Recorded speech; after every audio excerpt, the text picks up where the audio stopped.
Hello and welcome from the buyer success team at Alibaba.com. My name is Ming Yang, and this is the Buyer Growth Academy.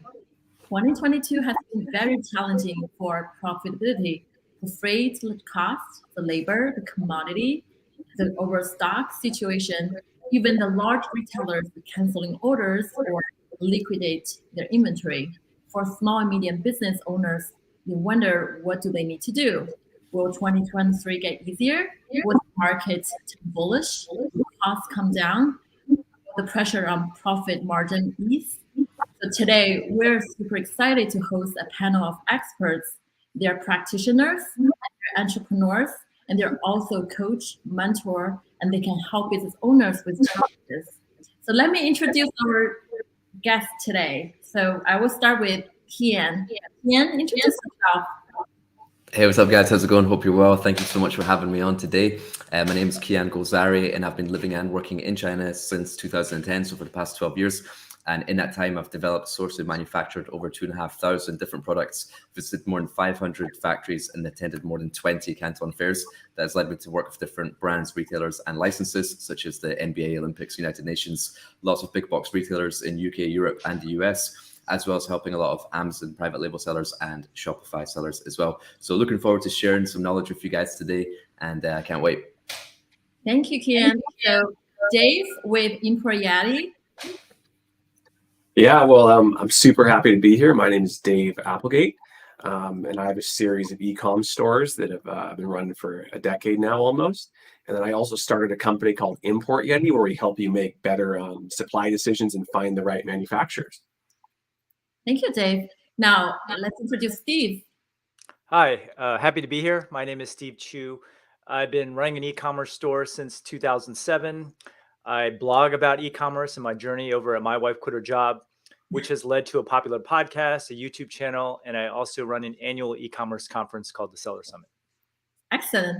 Thank you for coming today. So to appreciate the audience who joined us today, we also prepared some very special gifts. For example, audience will have a chance to win $5,000 logistics coupons, and check out the link in the comments. And a welcome tour in our office in New York, and meet up with sourcing experts, 7-day pass to be a platinum member, and a very secret gift we'll announce later. And please do leave comments and ask questions for the experts, and we'll get to that later. So let's start with the profit margin. So Steve, I would like to start with you. You own a business, online retail business, a brand, and you coach your students on building a profitable business.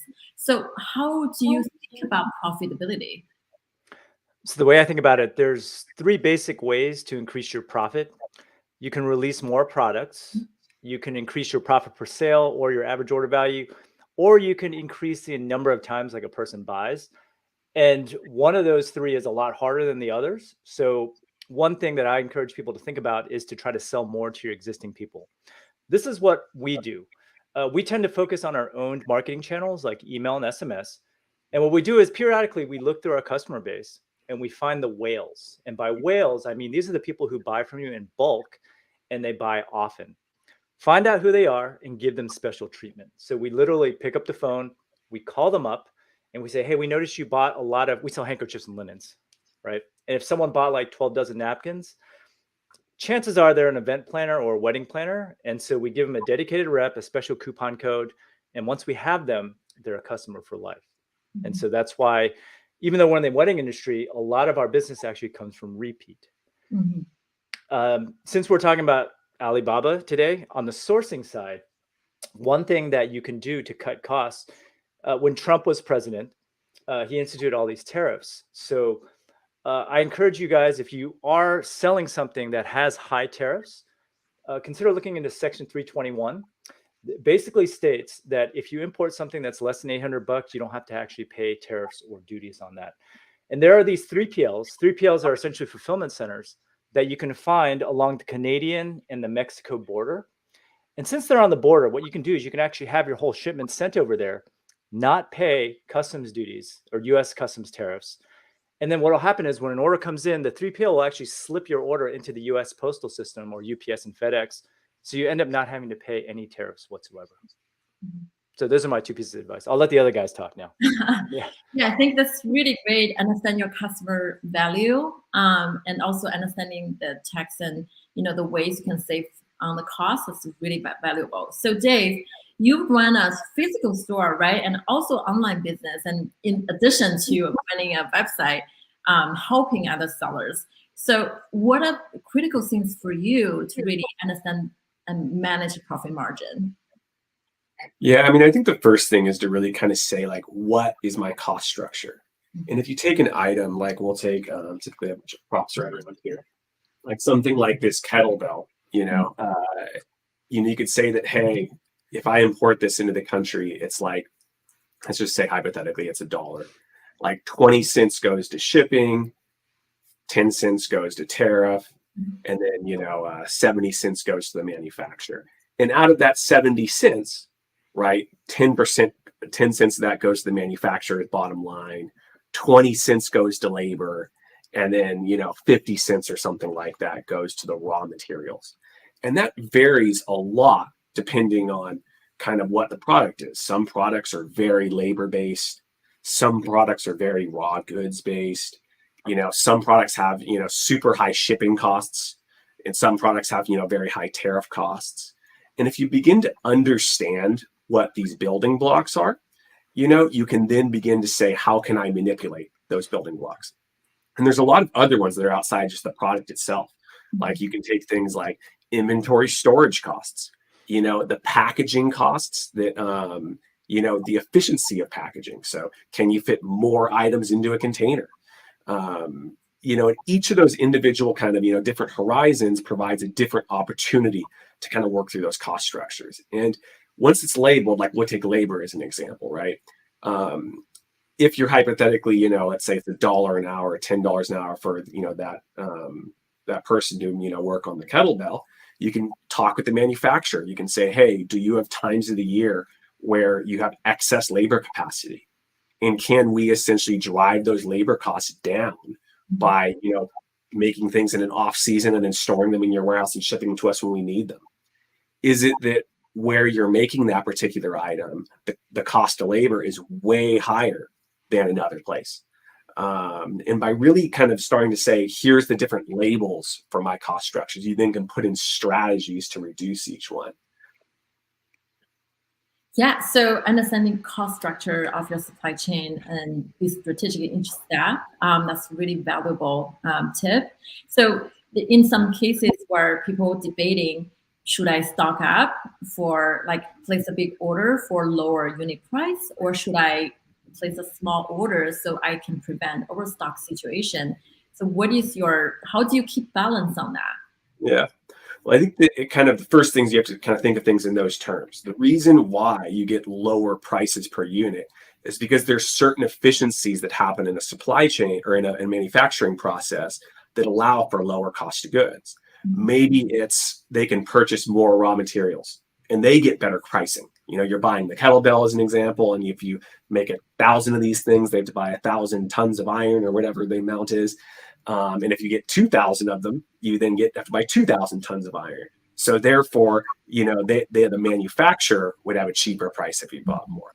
Maybe there's a ton of effort to switch out parts of the manufacturing line. They have to put new tools in place, put in new, artwork or something like that. So if you're making 10 units and, it takes, let's say, an hour to prep those 10 units, then you're distributing that hour across 10 units. Whereas if you make 1,000 units, much less time is being spent there.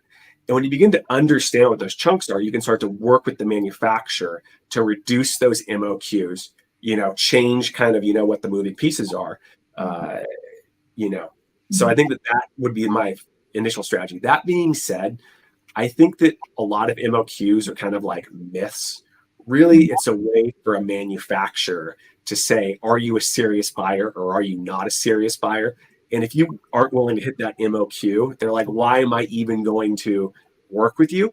You can imagine there's a lot of sales effort and stuff that takes to onboard a new client. And it's just not worth it to pick up, 5 sales if you're going to, have to spend 20 hours to close the sale. So if you convey yourself as a serious buyer and they believe in you as an organization and they go, hey, whoever this person is, they're going to be a long-term great customer of mine. They're going to take a super small initial order and give you a good price on it because they understand they're going to make that money on the back end, and they're not super concerned about the profit they might make on that smaller intro order.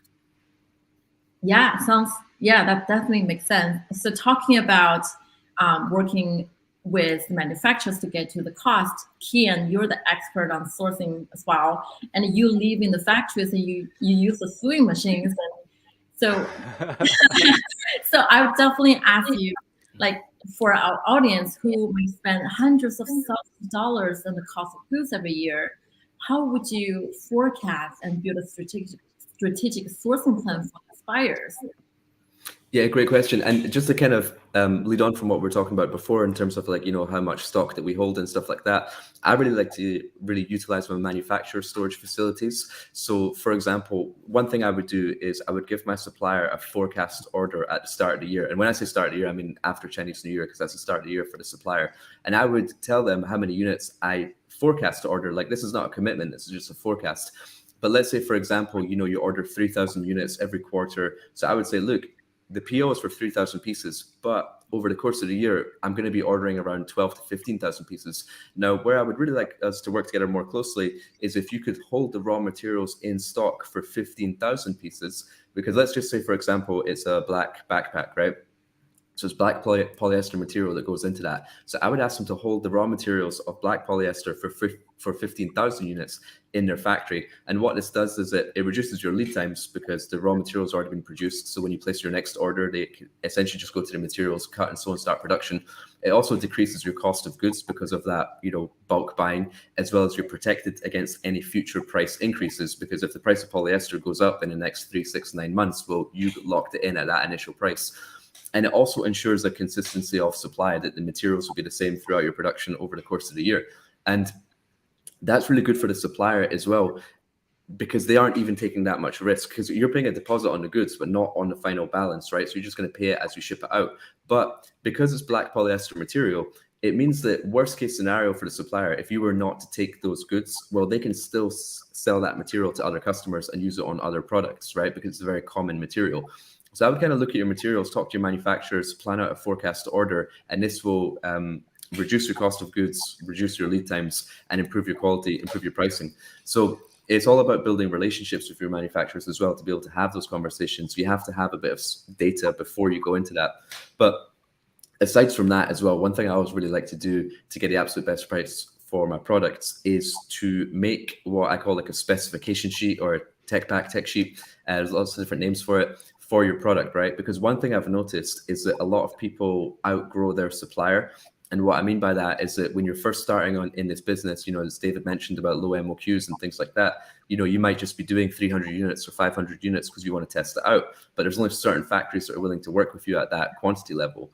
But now you've scaled your business and you're now doing, 3,000, 5,000 units a month. And now there's actually much better factories out there for you, which will give you better prices, better quality, and they supply like a lot of much bigger customers as well. So once you make that specification sheet, which has it's nothing too complicated. It's just a one pager that says, all right, what are the dimensions, what are the materials, what are the Pantone colors, what certifications do I require, what's the packaging? And then if you can PDF that, find the top 5 suppliers on Alibaba.com and then send them that specification sheet, you'll get the absolute best price for your product, because you now have that market knowledge of, what is the top manufacturers offering me for my quantity and for this product.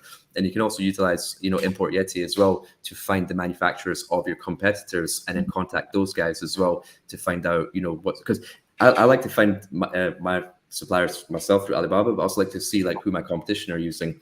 And you don't necessarily have to use the suppliers of your competition, but you want to know what they would price it at. And if you can get it priced better than what your competition are getting it, then you have that advantage before you even import it. So those are a couple of things I like to do. Yeah, that sounds great. And especially building a relationship with your partner manufacturers as a partner, right? Communicate with them. I think that's quite critical when you're making planning for the next year. So when I speak with other speakers, I can see They absolutely love the products they launch, and also they can make it profitable. And that it's like a secret for the business owners, right? And Alibaba, we always host online trade shows and events, and we're trying to feature innovative products and new technologies as well. We also released white papers in sports equipment and fashion recently, and check out the link in the comments as well. And Kian, just back to the factory, you spend a lot of time in the factories. You must have seen some really innovative and cool stuff. Yeah, it's really interesting. So like I've spent a lot of time in factories. I've lived in China for a long time. I've got 2 offices there. And what I noticed, the last time I was in the factory was at the end of 2019. But what I noticed even around that time was that factories were integrating a lot more technology into all aspects of their production, whether it be in material cutting, whether it be in sampling, whether it's like, cutting the material as it arrives, making samples.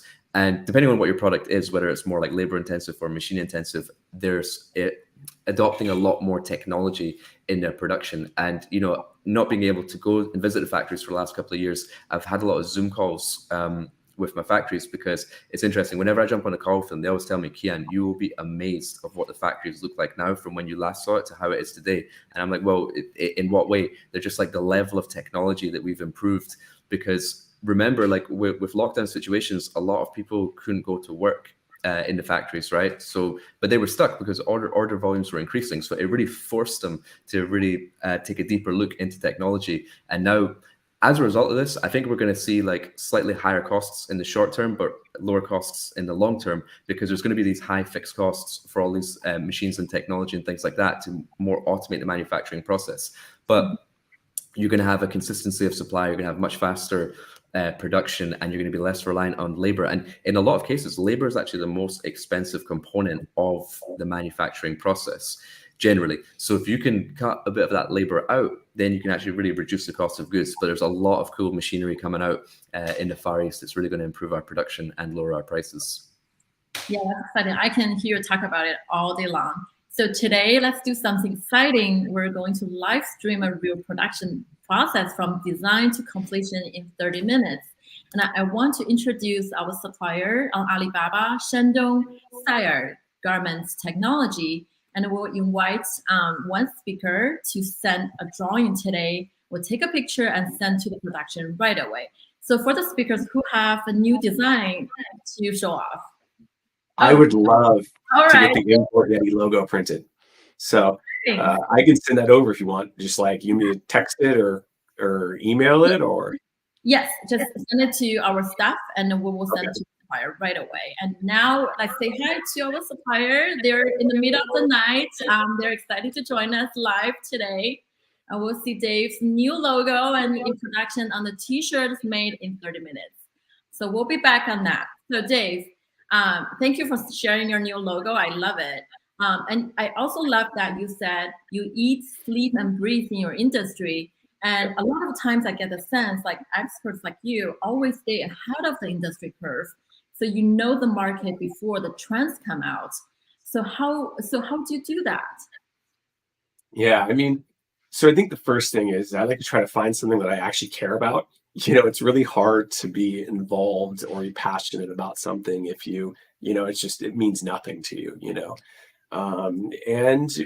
I try to stay ahead of the curve by just spending a lot of time interacting with customers, talking with them on the phone, doing Zoom calls, since I have a retail store, physically, walking out there and talking with people in the retail store, and going to events, just spending time around the people who consume what I'm trying to make, whether that's Import Yeti, which is a software platform, or a physical good like a t-shirt, and if we just take this t-shirt as an example, when we talk with people all the time in the wrestling space, we find out they want to represent their country, their state. It's a huge theme, and we would not have figured that out if we didn't spend time talking with them every day. And when we're really understanding what that customer wants, then the next step is how do we integrate that, into the product. And kind of to tack on to what Kian's saying, we've found that the manufacturers have amazing technology capabilities. And when we begin to tell that story around what we're trying to do. T-shirt's not the best technical example, but we do make a lot of very technical products. Hey, we're trying to do this and we're struggling with the fabric here because of the fact that it's not water resistant enough, or it smells when you wrestle in it for a long period of time, or it's hard to print on, or insert whatever the kind of thing is that a customer is essentially asking for. We find those manufacturers do an utterly stellar job of trying to integrate that technology, and they're going to in many ways know that stuff better than I ever will, because I'm not spending all day manufacturing or learning about fabrics and knowing all the crazy nuances between them. What I'm going to know better than any of them is what my customers want. And then, that tight relationship, which both you and Kian were talking about, like if you have that really strong relationship and you start communicating your needs, they're going to be your best advocate.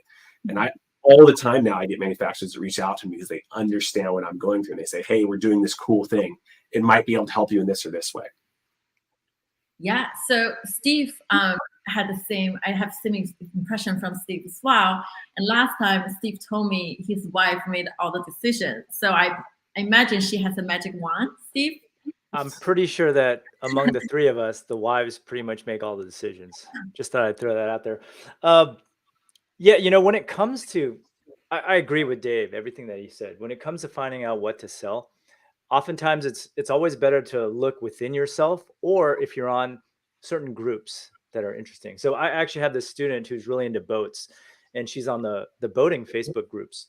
And a lot of people were looking for covers for their boats, and so is she. And so she reached out to suppliers in Alibaba and had boat covers made. Similar with me, like I play ultimate frisbee every week, and it's getting colder now. So I've been looking for ultimate gloves, right? But I can't just use off-the-shelf gloves because the material has to be thinner. It still has to be sticky. And again, these are all like my own problems, or problems that we see in the groups that we experience. And those are the best ways to find products. And you mentioned my wife. She keeps kind of up to date on like home decor and that sort of thing. And so whenever she sees something or thinks something up, we just try to have it created. And it's really easy to find suppliers, whether you use Import Yeti or Alibaba. And so you need to know the right place to go and ask the right people for feedback, right? That's how you really find the idea for products. And you can find groups that cater to almost everything. Yeah, sounds good. And Dave, we also want you to show off your logo to our audience when you get a chance. We want to see what the logo looks like. Exciting. So Kian, I'll get to you. So you stay very close on the manufacturing side, and that's a lot of times you identify opportunities very quickly, right? And buyers always look for like very timely choices. For example, like people looking for recession-proof choices. Do you have any recommendations for that? Yeah, well, I'd say, like with all the challenges of recession and things like that, people might look to their supply chain into terms of be like, all right, where can we save costs and things like that? And how can we develop better products which can survive a recession?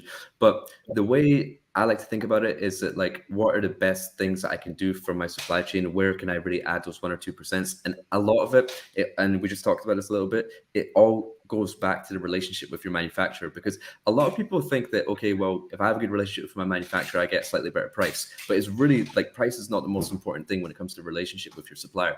There's so many other benefits aside from price. It's, well, they can now hold your items in storage for you in their warehouse. They can introduce new products to you, because while we develop products, so do our manufacturers, right? So your manufacturer's making products in that category for customers in Brazil, in Spain, in Japan, in Turkey, in USA. So I often ask my manufacturers, what's working in the Brazilian market? What's working in South America? What's working in Asia? And they're quite happy to show you new products that they're working on and products that they see working, because you're already a good customer of theirs and you have a good relationship with them. And on top of that as well, because you have a good relationship as well, they can also push your items to the front of the production schedule. If you need faster lead times, they can also offer you credit terms and things like that. And a lot of people always ask me, well, how do I build a relationship with my manufacturer if we're just sort of communicating online? I don't have the ability to go out there. And, anyone who uses, Alibaba.com, you can also utilize the Alibaba.com app. And in the app, it has a chat function. And in the chat, you can have video calls.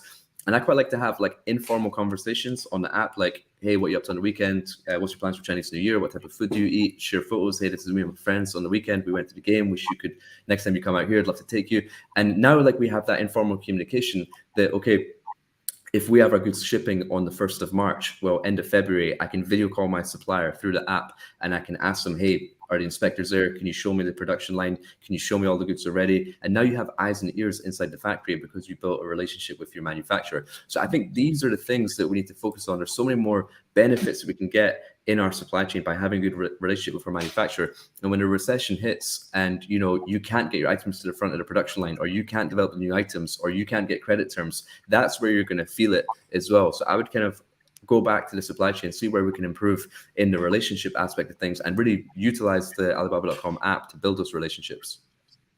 Excellent recommendations. So can we pull off Dave's logo to show us quickly to the audience? Oh, that is really, that's super awesome. Wow, I can't wait. Yeah, to be made. Right. So I just mentioned about recession. I know it's a kind of a serious conversation. Even in the recent interview, Jeff Bezos, the former founder CEO of Amazon, talks about economy. It doesn't look great right now. Things are slowing down. There's a high possibility of recession. He also suggests delaying capital purchase and minimize risk. Kind of hope for the best and practice for the prepare for the worst. But really, the ones that suffer most will be the small, medium business owners, right? Because you don't have the power as Amazon. So I would love to hear some advices from our panel how to minimize the risk facing a recession coming. So who want to start? Steve, you want to start? Yeah, I mentioned this earlier, but whenever things get tough, and I've lived through a couple of recessions now, is to just kind of focus on the customers that you own.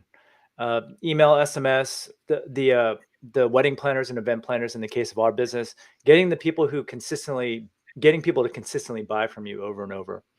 On the sourcing side, which is kind of like the subject of this presentation today, completely agree with Kian. It's all about the relationship. And one thing that I do is I don't treat them like a company or manufacturer. They're just people, right? And people will tend to do for people people will tend to do more for you if they like you as a person. So I personally, my strategy always is to just kind of get to know them as a person. And then I ask them things like Kian does. Sometimes I joke around with them. Sometimes I bust on them. Be careful with that, by the way, but it just depends on what your feel is. And then you'll find that when it comes time for crunches, they'll be willing to do more stuff with you. So for example, you can negotiate payment terms sometimes, or if you want lower pricing, sometimes you can, backtrack on your payment terms and say, hey, I tell you what, I'll pay you right away if you can lower the price slightly to reduce risk on their end. And so there's always a number of things that you can do on both sides. In my case, I tend to focus more on, since I run a D2C company, I tend to focus more on just like being control of the entire chain. I try to go more vertical in order to cut costs and survive a recession. Yeah. So any other recommendations from the panel, Dave? Can I add? Oh, sorry. Go for it. Oh, go ahead, Kian. So I think now more than ever, it's really important to really develop products of value and have layers of defensibility after you've developed a product innovative for your category. And I kind of look at it as like 3 layers of defensibility. One, does the product require a mold, meaning that there's a high barrier to entry because there's a certain cost to now enter this category? Because if something doesn't require a mold, and a mold could be anything from $500 to $50,000. But let's say, for example, your mold costs $5,000, you're less likely to have people to come in and copy your product and things like that, right? And if it requires a mold, it means that there's a custom design. So if you have a custom design, I would want to get a design patent on that product as well. And if you have a design patent, it scares off people copying you because they're like, well, this looks pretty risky. If I have to pay high cost for a mold and there's a patent on this product as well, the last thing I want to do is invest a high cost in my inventory and then get taken off because I'm going against a patent. So patenting your products, going for products with molds in it. And then finally as well, I like to have exclusivity agreements with my suppliers as well, to say that if it's something that I didn't develop, let's say it's something the supplier developed, I would say, hey, can you give me 6 months exclusivity on this product where you only supply me and you don't supply anyone else? And in that way, at least you get that first mover advantage, you get your ranking, you get your reviews before other people come in. And I would also say to my manufacturer, what quantity do you need me to hit for me to maintain exclusivity? Because they might be happy with just, selling 50,000 units a year, and you can do that, so they won't sell that to anyone else. And if they don't give you exclusivity of that product for a certain time, you can also get exclusivity by region. So for example, you can say, look, let me manufacture this product, let me source this product from you exclusively, but give me exclusivity for the German market. And they're like, okay, cool. We never really planned on selling in Germany anyway. So it's like, cool. Well, now I'm the only person that can sell this product in Germany. So I kind of look at the three layers, developing a mold, getting a design patent, and also having exclusivity agreements. And that gives you that defensibility to protect yourself in a recession. I mean, I think the ultimate defensibility is to create a brand. And that's why I think private label is the way to go. Branding is not something that happens overnight, but it happens by communicating with your customers. And again, how do you communicate with them? You have their email, you have their cell. David mentioned calling up their customers. These are some things that we do that, again, people buy from people that they like, right? So if you can create this mind share, it doesn't really matter if someone's selling the exact same thing as you, they'll buy from you. Yes, that's solid advice from Steve, who run a wedding brand, right? Wedding products. So supposedly people only buy for once, and he can still build like a loyalty relationship with those customers. It's amazing. For the audience who just joined us today, welcome to the Buyer Growth webinar. And we have a panel of experts speaking about profit margin, and you can also see a live streaming of real production. Printing out a t-shirt with Import Yeti's new logo. Exciting. And also I can watch this all day long. It's very distracting. But I'm also super excited to introduce our last speaker today, Meta World Peace. Is he here? Oh, okay, wait a second. All right, so we'll wait for him for a second. He's just joining the meeting. Appreciate our audience today. We have some special gifts for the audience, including a chance to win a t-shirt from Meta. We'll introduce that later. Make sure you click the link in the comments section, and also check out the special offers. It's $5,000 logistics coupons, and terms that will play platinum buyer and more. So talking about recession, Kian, do you have any recession-proof kind of recommendations for product options? Anything you think that may, survive recession if you have to choose one? Yeah, for sure. For me, I like to really focus on sustainability because I feel that's so important. Customers are now really paying a lot of attention to this, right? And sustainability does not necessarily mean increased cost of goods, right? So let's go back to using polyester on backpacks. You might use normal polyester, or you might use recycled polyester. And recycled polyester might be 5 or 10% more expensive on the material than the regular one, but the material cost is actually a very low cost in the cost of goods. It's actually maybe the zips and the buckles and the labor cost, which is a lot more expensive. So if you can utilize recycled materials and utilize that in your marketing as well, because customers are really focusing on full transparency. They want to know exactly, not just, hey, this is recycled polyester, but what is the percentage of recycled polyester? Where did you get the recycled material from? So for example, a really good brand example is Patagonia. They'll develop their swim shorts, and they'll say these swim shorts were made from fishing nets, which were pulled out of the ocean. They were deconstructed, made it into polyester yarns, and now they're the swimming shorts. And they actually show the process as well, right? So there's full transparency there. But within your supply chain, you can also ask your supplier, okay, what recyclable materials, what organic materials do you have that we can utilize in production? But also in the packaging as well. Make the packaging a feature of the product. Don't just throw away the packaging like it's some plastic box, right? Well, if it's, for example, a beach towel, the packaging could be a mesh bag, which you now is used to store the product, but also you can use it when you take that product away with you. And in terms of you can ask your manufacturers, hey, for the power of your factory, do you utilize any solar power, any wind turbines, anything like that? And if yeah, we utilize solar power, well, then you can get images of that, share it on your website, and have a sustainability tab and say that our products have sustainable materials, our packaging is environmentally friendly, our production's done in an environmental space. Now, if the cost that you're selling your item for $50 and so is your competition, well, if one of them is completely sustainable and the other one is not, then you're going to benefit from a lot of those sales. And Amazon is actually rewarding customers which utilize sustainability. They call it Amazon Climate Pledge Friendly, and you get a little badge. So I would highly recommend talking to your manufacturers about what sustainability measures they have, incorporate that into your production and to your supply chain, and that will make you a little bit more recession proof as well. I love that idea. Absolutely. So now I would love to welcome our last speaker, Meta, join us. Hi, Meta. Wow, Meta European, we know him. He played for 6 teams in the NBA and gained a reputation as one of the experienced defenders. And Meta was named an NBA All-Star and earned all NBA honors. He won a championship in 2010 with Lakers. And after successful NBA career, Meta has transitioned to be an entrepreneur and build multiple. We're so honored Meta is here, and he has been with the Alibaba buyer for 5 years. Welcome. Thank you. Thanks for having me. Can you hear me good? Yes. Yeah, absolutely. So Awesome, yeah, I know you're traveling, and thank you for joining us. I would love to hear your experience with the Alibaba buyer and how you launched your business. How can we help you? Yeah, absolutely. Well, it's definitely great to be on this panel.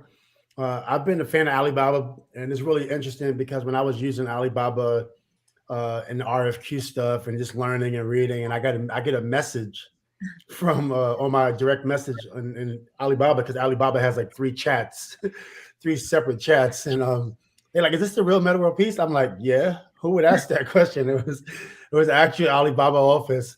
So and it's like when you're getting into entrepreneurship as a former NBA player and had a successful career, you actually dream of moments like that. You actually dream of moments where you're actually talking to a company that you never thought you would have had the opportunity to talk to. It just don't even pass your mind, right? You just want to use Alibaba to try to sell merchandise, and try to sell a lot of merchandise and make a ton of mistakes. But with that being said, I'm a big fan of Alibaba.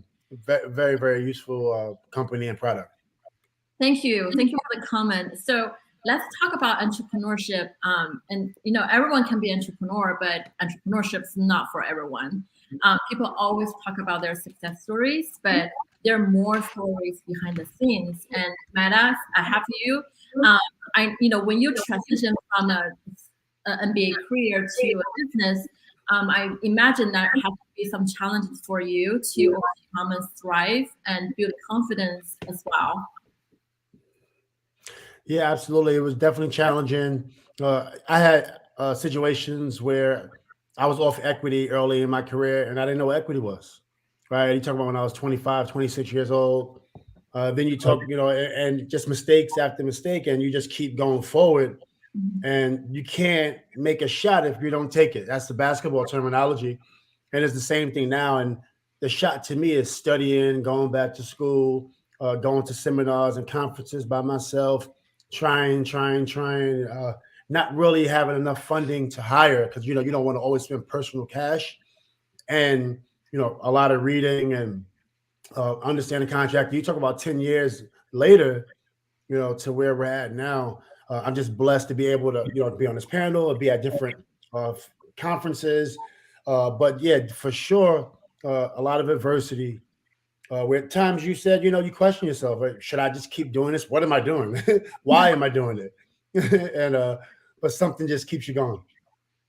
Yeah, so I think that's very inspirational. Even the people like you already have a very successful career can get into the challenge as well. So let alone other small business owners. I think our other speakers also share some of those with me earlier. And Dave mentioned he said he was wrong 95% of the time. And it definitely takes resilience to build those skills. Right, Dave?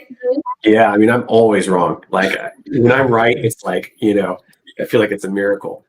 But, my mindset is very much like not am I right or wrong, but like how can I take what my thoughts are, and then prove how accurate those thoughts become, and sometimes, like let me use a good example. Like let's say I'm creating an Amazon store and I'm going to sell something like, in fact, I have my kettlebell right here. This was actually a failure. What happened was I said, hey, the pandemic's, happening. People are really struggling to get high quality, fitness equipment, which sounds like a very reasonable thing to think, and I have a sporting goods store, so I could sell the stuff pretty easily is what I would think.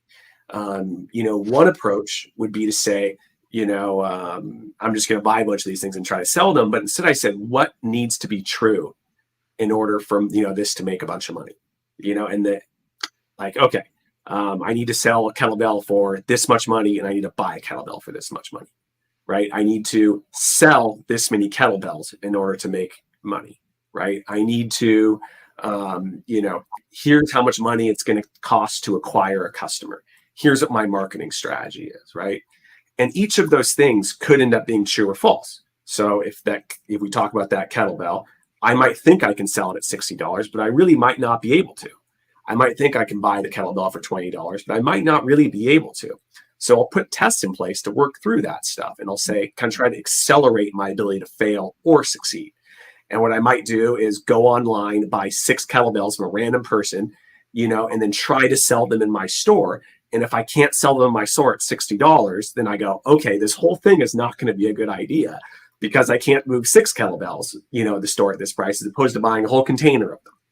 And even if I end up losing money or breaking even on those 6 kettlebells, I'm trying to accelerate my knowledge, and all it really takes in business is a few just gnarly home runs. It's Jeff Bezos actually who kind of, spent a lot of time with this analogy, but he said, business is a lot like baseball, where you're trying to hit those home runs. The only difference is that as opposed to a home run being worth, assuming it's like a grand slam worth 4 points, it's worth 40,000 points, right? So the trick is how many times can you get up at bat and then minimize those losses and then recognize when you've got a big win on your hands and just double and triple down on that. And I really, really focus on both trying a lot of things and failing as quickly as I humanly can in the e-commerce space. Yeah, definitely. I like your sports metaphor, but I'm a bigger basketball fan though. And for today, Me too, to be fair. For the audience, make sure you sign up in the link below. We have some special gifts by Meta. So Meta's brand, Panda's friend. So we are offering 5 t-shirts today for the audience. Will be signed by Meta as well. So make sure you register and get a chance to win. So Steve, so do you usually launch products correctly from the start? No, I consider myself like a crash test dummy. So I know when you're first starting out, it's a little bit more like if money is tight. But I actually take Dave's advice to heart. And this is the way we've always launched stuff. We always try to do the legwork and try to sell it by hand first before we put in the store, especially if you're on a budget. These days, there seems to be this trend where everyone just wants to run some ads, never talk to the customer and make a sale. But in reality, you're selling to real people. So if you can actually get a hold of someone in person and make a couple sales by doing the actual legwork, that's a pretty good indicator that what you're going to sell is going to work for the masses. And this is how I operate all of my businesses. Since I run a popular e-commerce blog, all these companies want me to try their tools, and I try them. And I always give it at least 1 to 2 years before I come to a determination. That gives me some runway to actually follow through and pretty much exhaust my possibilities. And then I report on the results. And every now and then, one of those tools knocks it out of the park for my business and makes, I don't want to say home run gains, but like a double or a triple. And all those add up over time. I've watched some of the videos you have shared as well. I love your honest opinions. I will learn a lot from it, and we're making improvement based on your recommendations as well. So let's get to the next topic. So Black Friday and Cyber Mondays around the corner. All the retailers are prepared for holiday shopping season, and this year we're seeing on the news about or excessive inventory, inflation, this kind of words kind of make people nervous. So I want to hear if our experts have any like an observation of this holiday season. So since I have you, do you have anything you observed this year? It's different? I feel like Black Friday is getting earlier and earlier every year. Pretty soon it's going to be like in July, and we're going to be celebrating Black Friday, right? I will say something that's a little counterintuitive about Black Friday, and my perspective has changed over the years. When you make a discount on a product, it's actually a lot more than what you think it is. So I'm just going to throw some numbers in the mix. Let's say you have a product that sells for $100 and your margins are 50%, which means your cost of goods are 50 and it's $5 to ship, right? So you're making $45 of profit whenever you sell that item. Let's say you typically sell 100 units in a month. That means you make $4,500 a month on that item. Now, let's say you just decide to run a Black Friday sale and you do 20% off, right? So you're selling it for $80. Your cost of goods is still 50 and shipping is still 5. That means you're only making $25 per sale. So to make that same 4,500 that you would typically make, you now need to sell 4,500 divided by 25, which is $180. So I know I did all that math quickly, but basically it means that you need to sell 80% more product just for giving out a 20% discount, right? So think about the companies that are discounting 40 or 50%. These numbers are way higher. So Black Friday, I urge you to run the numbers. And as long as the lift in sales makes sense, given the discount, then go through with it. Otherwise, don't get hyped up and just drastically discounting your products over the holidays. Yeah. We spend, Yep. I would say we spend an enormous amount of time working through discounts. And it is not like a 10-minute conversation without exaggeration. It's like multi-person meetings, or we're like looking through the profit of this and saying this one will work. We don't have the inventory for it, because if you blow out of things at a super cheap price and then you end up losing on sales at the full price in the future, that doesn't work. It's just, it's hairy doing that sort of discounting. And, I see a lot of people being way too lackadaisical with it. Yeah, definitely. So Meta, are you having any, you seeing anything new this year, post-COVID? Yeah. I have like a different perspective, because when I first got into this lane, I just call it general digital marketing, right? Get into this lane, e-commerce, digital marketing, and I always had the entrepreneurial spirit. So even when I got drafted in 1999, I wanted to launch my own shoe. I remember telling some people I was working with, I said, "Hey, I want to launch my own shoe." They told me it was going to be about 90 grand to get a mold and stuff like this, and it kind of discouraged me from moving forward. But what I would do now, at 43 years old in 2022, I would say, okay, my client wants to do a shoe. Okay, let's strategize, raise some money, whatever the case may be. But when I fast forward to 2014, I became very interested in CRMs for athletes, because athletes typically don't have CRMs, which could show you where your fan base is at, where you're going to sell them more shoes. It's a lot of information that comes from a CRM. So when I realized that, I got deeper into learn more digital marketing. I got with Hawk Media. I know people there, Audience X, Meet 6, programmatic marketing, all these amazing tools and options that I'm pretty sure everybody on this panel knows about. So from that perspective, I got out of the e-commerce game because I wanted to improve how I'm thinking about it and how I'm approaching it. Right. So I have no information on discounts for the upcoming Black Friday. My company and that strategy I had in 2014 will be back in my company, but just not right now. So I'm not currently selling merchandise this holiday season. Yeah, sounds interesting.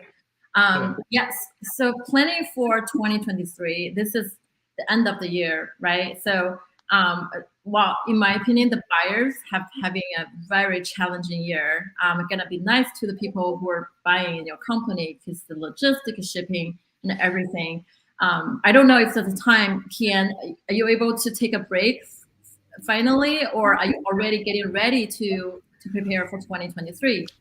No, yeah. I mean, like, I normally prepare like a year in advance. Like we look at like seasons, so like spring, summer 2023, autumn, winter 2023, which was done in 2022, and like the production and planning is done like a year in advance. But with e-commerce moving so quickly as well, you have to be pretty agile as well. But going into 2023, the main thing that I'm sort of thinking about, like as of this moment right now, is like planning my production schedule around Chinese New Year, because Chinese New Year is going to be end of January this year. It follows the lunar calendar, so the date changes, but it's always around like end of January, beginning of February. And that's when the factories tend to shut down for about a month. And so I don't like to do my production right before that time, because I know the workers are in a rush to get home as well. So whenever I've had like quality issues in my production, it's always been right before or right after Chinese New Year, because right before they're in a rush, you want to finish the orders as fast as possible so they can go home for the holidays, which is very, very important. If you are producing around this time between now and January, is to make sure you get pre-shipment inspections on all your orders so you can check that the production was done to the standard that you require.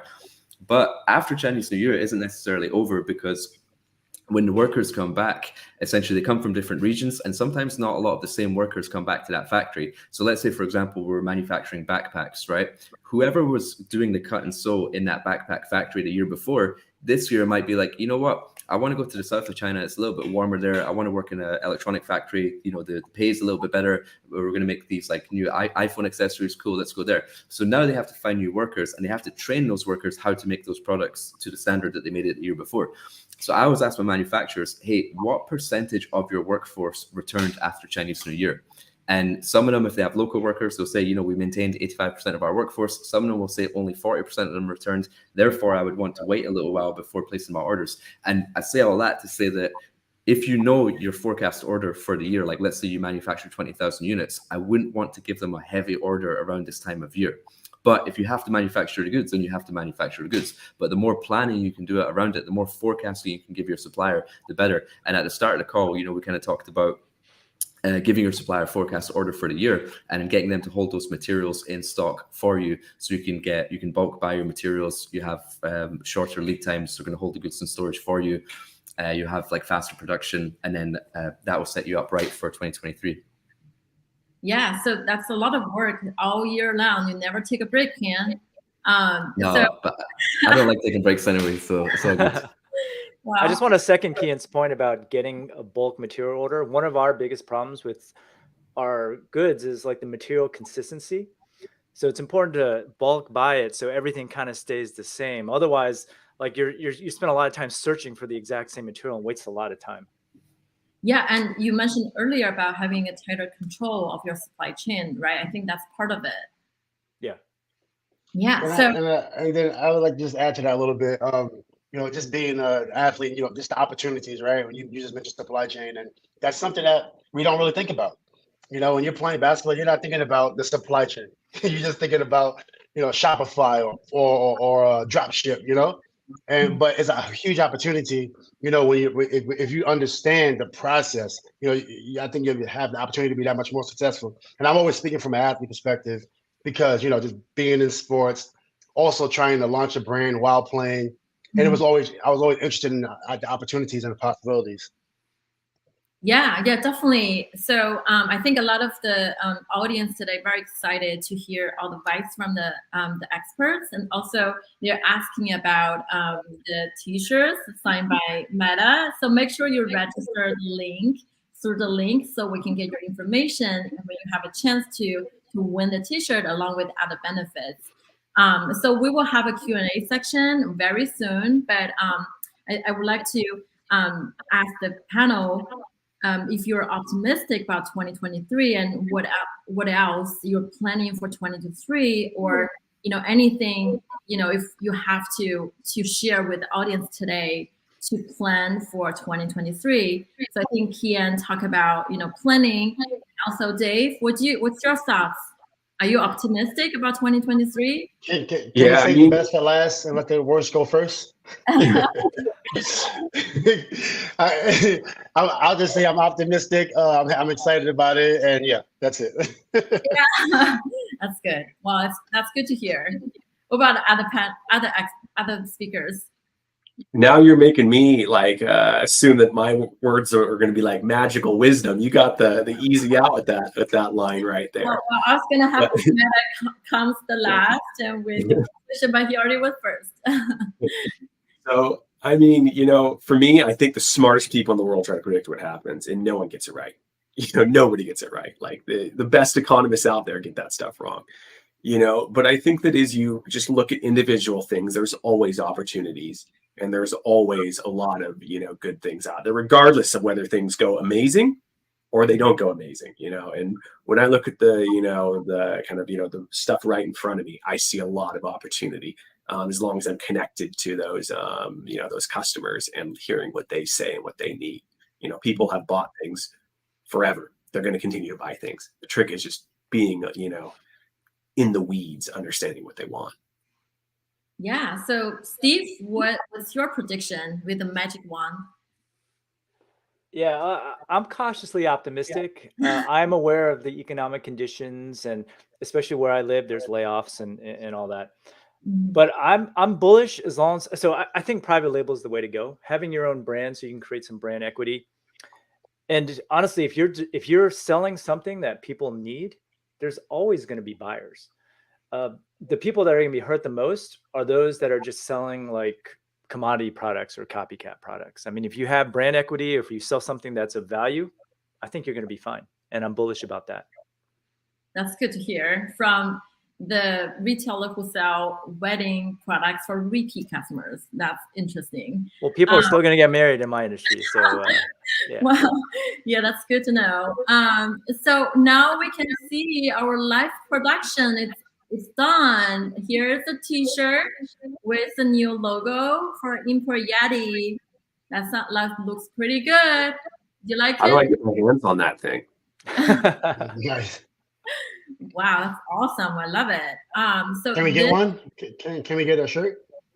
Yes, definitely. We'll send it over. We'll make more. This looks great. Absolutely awesome. Thank you so much for the supplier for joining us in the middle of the night. I think we have talked a lot of very serious topics, and now it's time we go to the audience and see what they have for questions. So I think it's a really interesting question. I think it's for a panel. What does it take to be an entrepreneur? What kind of skill is the most critical? Meta, what do you think? I think just grit. I just try to, because I didn't go to school necessarily, for a business. My first major was architecture, so I did have a passion for learning. But I didn't go to school for business. I left 2 years early in college, went to the NBA, played pro, but still trying to do a lot of entertaining things. But then when I retired, I wanted to do something else, and I was stuck and lost for quite some time. And then I took some time and tried to figure out what I wanted to do. I narrowed it down to about 4 things. I chose digital marketing ultimately over a lot of different things, and just kept my head down and went for it, just to understand it at a high level, to see, to understand the value that I bring to the table and the value that an athlete brings to the table. And as I started to dig in, things started to happen. But I was for lack of better words, I had writer's block for like maybe 3 to 4 years. I was just stuck, and I was just like confused and frustrated, and turning down deals to focus on this business, but nothing's moving, nothing's working. And I just kept my head down and just tried to find lanes that would open up, and then some lanes just started to open up. And it's still kind of, I'm on the tail end of the stress part. Honestly, it's not fully over, but it's almost over on the tail end of it. But yeah, that definitely, I would say for me personally, using the stuff that I brought from the basketball court and just trying to find something that could push me forward. And, being a person that played the game and did everything from scoring to defense, from hustling. And if I could, and I said, let me just try to apply that to what I'm doing. And, like I said, make mistakes, get some things wrong, and then hopefully eventually get some things right. Now, as an Asian guy, I had the completely different upbringing than Meta. I had 3 paths: doctor, lawyer, engineer. And when you choose one of those paths, like starting a business doesn't seem safe, right? You got the steady paycheck, but the key, I think, for me is picking something and sticking with it, just like Meta said. Everything that I've ever done in business has been like a long-term mindset game. So if you're going to do a business, make sure you, in your mind, believe that you're going to be in it for at least 3 to 5 years. Everything I've ever done, especially with content, my blog, YouTube channel, some of those things, I didn't see any revenue for like 3 years. But you just have to have this belief that it will happen as long as you just continue solving the problems that you continue to face. Yeah, definitely takes patience and resilience, right? I think that's a really good advice. Another question, I don't have much luck negotiating better payment terms, even though I'm spending over $1 million a year. So any tips how I can better negotiate better terms? I think maybe Yeah, Yeah. for sure. I'd love to jump in. So I think if you're spending over $1 million a year, then you've got massive leverage as well, right? And I think that when you get good, it's much better to get payment terms from a factory rather than a trading company. So just make sure that you are buying direct from a factory and you're not going through a trading company. But essentially, it depends. Like if the supplier will look back at your history of orders and see like, is there a consistency of orders? So did you place $1 million on one order, or did you spend like $100,000 on the first order, then it went up to 250, then it went up to 350? And like, okay, well the orders are consistent and all orders are growing. So the manufacturer is now thinking, well, how can I help support this buyer? How can I help support this customer? And when you ask for credit terms, it's very, very important to state why you need those credit terms. It's not like, hey, I just want to pay you later. It's, well, you know what? If I pay you a little bit later, I'm going to use that increase of revenue and I'm going to spend that on like more marketing, on influencers, on hiring more people. And that's going to grow the business. It's going to feature more sales. And as a result of more sales, you're going to get more orders. So we're in partnership here together. And so I would always make it like a win-win opportunity. And the other thing as well is that you essentially want to make sure that if you look at your payment history, if you have always paid your supplier on time, then your supplier trusts you, right? So look at when the supplier gave you the invoice to pay, and if you paid it next day, they're like, okay, cool. Every time I've asked for payment, I got it on time, so I have no problem giving this customer credit. But if they had to chase and chase and chase you for payment, and now you're asking for credit, they're very unlikely to give it to you. So I think like give your supplier as much data as possible. Tell them what you're using it for. Tell them how it's going to as a result grow their business and your business, and then make sure you do your payments on time and make sure your orders have been consistent and have been growing, and then you should have no problems getting payment terms, especially with that volume. I'm going to plug Import Yeti here real quick. One thing you can also do is look to see, sometimes without you even knowing it, you might be one of their major customers, right? And so if you can look at the history of where they've been shipping stuff and you just happen to be one of their biggest customers, that gives you a lot of leverage. And you just have to have the guts to take advantage of that and do everything that Kian said, of course. Excellent. So the next question so e-commerce today, social media is changing really fast, and I just want to know how to choose products for your e-commerce store, because trends change all the time. So I think that's a really good question, right? For the social media and the trends, how to really stay on the trend. Can I jump in? I think that if you follow trends, you're in trouble, because it's ultimately a race to the bottom in terms of price, because it's a volume game. And if there's a trend, it means many other people are actually going after that as well. And unless you have some sort of advantage to offer, unless you've like solved a problem through a product, unless you've innovated on top of it, it's only a matter of time before the market gets flooded and it's a race to the bottom in terms of price. So if you are working on a trend, I would make sure that you have something of innovation and a value that you're adding to that trend, and then you have longevity. Yeah. Anyone else? I'll just add. I mean, Go ahead. no, I was just gonna say that's a really good point, because I remember when I first started in merchandising, I was always trying to follow, and it was too late. It was always too late, which made me want to think about how I approach getting into merchandising, whether it's sneakers or whatever the case may be. Which is why one of the reasons I slowed down, because I always felt like I was too late. Mm-hmm. I just wanted to say, like, I'd be a little wary of using tools that tell you what's trending, because chances are there's thousands of other people using those exact same tools, and it's a race to the bottom. And I would say, just in terms of finding products, what's easy is hard. Like, I always like to see higher barriers to entry in something I enter, because it means that a whole bunch of people aren't willing to do the legwork. So the more time you put into product development, it's delayed gratification. It'll pay dividends later on.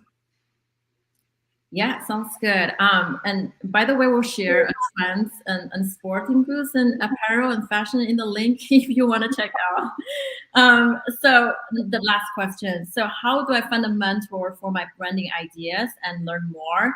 So this is a great question, because all the speakers today, they're expert in what they do, and they share a lot of valuable free educational content on their channels. Wow. So we will drop off their website and their YouTube channel, their social channels, so you can follow them and subscribe to their content and learn more, because we can't really squeeze in all the information today, but definitely check out their own channel and you will learn a ton from them.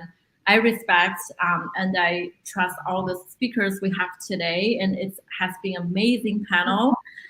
With that, I think I want to thank all the audience today. I want to thank all the speakers today. So I want everybody to have one last wisdom to share before we close today.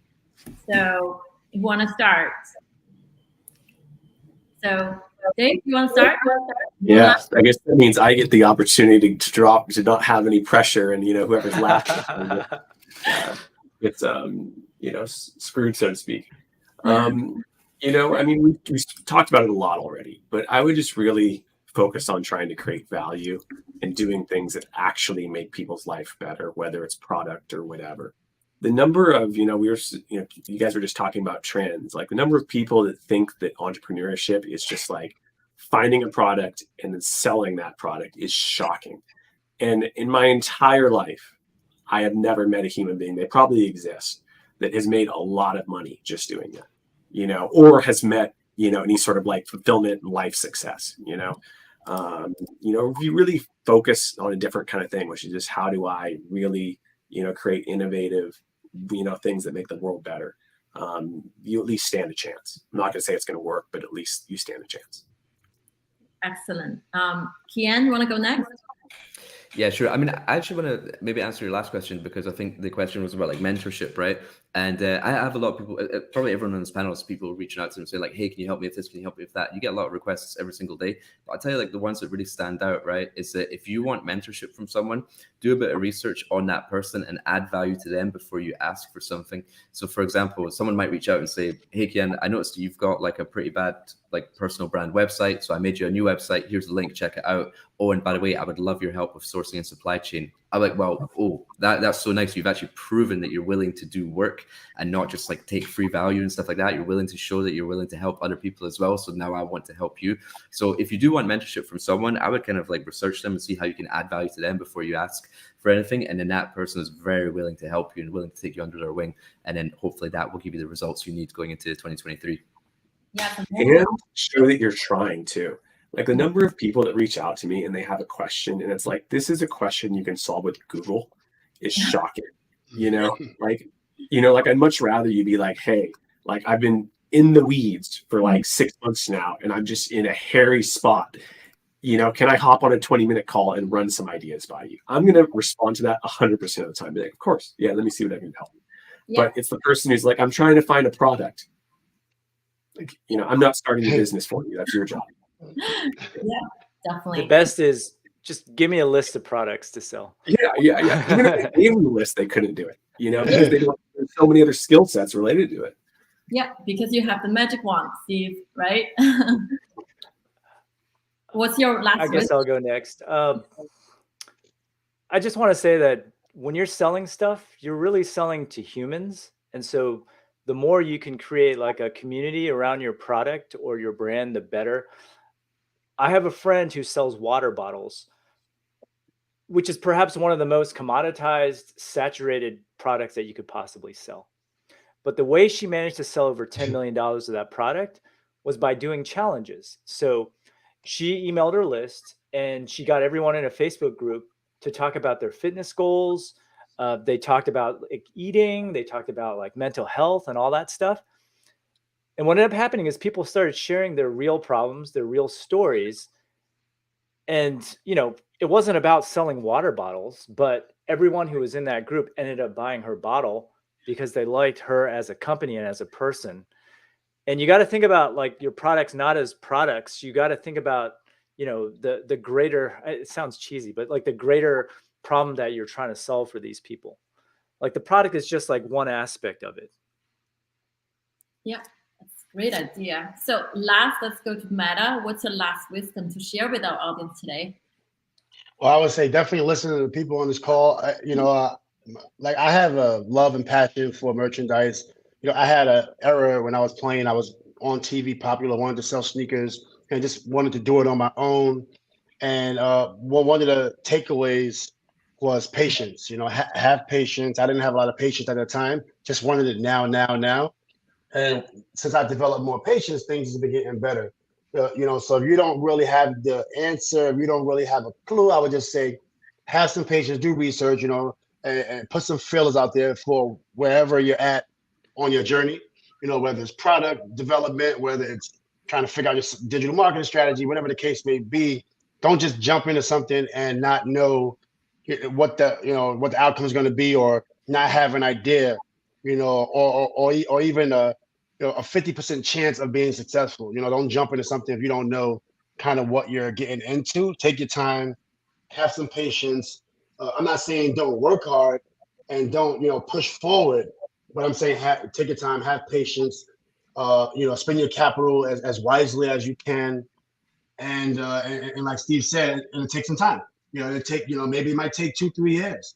And be willing to have that type of patience, and also develop endurance. The same way you're running. For me, I try to use basketball analogy. So, do I have the endurance to wait 3 years for revenue? Right. And if you can develop, that type of endurance, that type of patience, I think that will benefit you. And people buy from who they like, right? I mean, I'll buy anything that Meta sells because I respect him as a player and I liked, what he's done in his career. I don't really care so much about the product. I mean, I do to a certain extent, but I'll buy it just because it's him selling it, right? Just got to remember that. Yeah. And actually, just to add to that, Steve, I had some, and I think this might be good knowledge, but so it was times where I would sell product and I wasn't consistent. So I had a point in time where I had a ton of fans, but I was giving them inconsistency. So I wasn't able to capitalize or even retain them. So now I found myself having to do it all over again, which I'm doing. But, and that's why I'm taking my time more, so be consistent. And, you don't want to lose a customer. I feel like I lost a lot of customers because I didn't put a lot of effort into the execution part, of selling products. Yeah. Well, our audience are very excited to get the t-shirts signed by Meta as well. So thank you, everybody, for joining us today. You still have the chance to register through the link in the comments and check out the special offer today. And I want to thank you, all the speakers, for bringing your expertise and knowledge and help our audience with the challenging time. Well, hopefully we'll do it again. Thank you. Thank you again. Right. Thanks for having us. All the best. Nice to meet y'all. Nice to see everybody. Nice to meet everybody. Nice to meet you guys.